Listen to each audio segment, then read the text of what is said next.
टुनी चिड़िया की कहानी। बहुत समय पहले की बात है। एक छोटी सी गांव में एक छोटा सा जंगल था।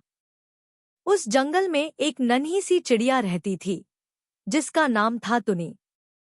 टुनी बहुत ही प्यारी और मस्तिष्कपूर्ण थी। उसके पंख छोटे छोटे और सुंदर थे। वह अपने जंगल के साथी चिड़ियों के साथ हमेशा खेलती रहती थी। एक दिन टुनी को एक बड़ी चीच में जाना पड़ा।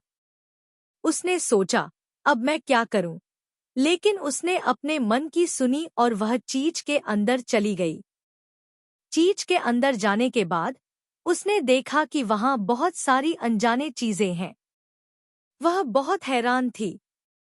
टुनी ने सोचा, अब मैं क्या करूं?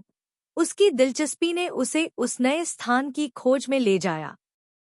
उसने देखा कि वहां बहुत सुंदर फूल थे और अलग अलग प्रकार के पक्षियों के आवाज सुनाई दे रहे थे।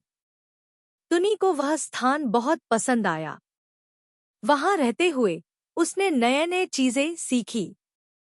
वह फूलों के बारे में सीखती और अलग अलग पक्षियों के साथ दोस्ती करती। उसने यह भी सीखा कि हर जगह से कुछ नया सीखा जा सकता है अगर हम खुद को खोल दें और नई स्थितियों का सामना करें।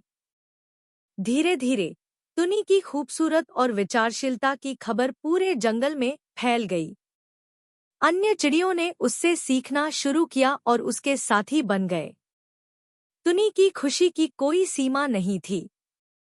कुछ समय बाद जंगल में एक अचानक समस्या उत्पन्न हुई।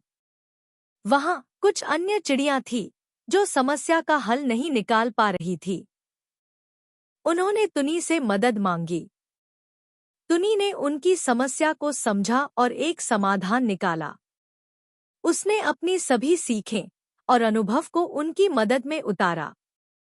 टुनी का यह उदाहरण देखकर जंगल के सभी प्राणियों को एक साथ काम करके समस्याओं का हल निकालने में मदद मिलने लगी। जंगल में सामूहिक भावना और सहयोग की भावना फैल गई। ऐसा हुआ कि जंगल में अब एक सुखी Comment, share and subscribe my channel for cartoon video.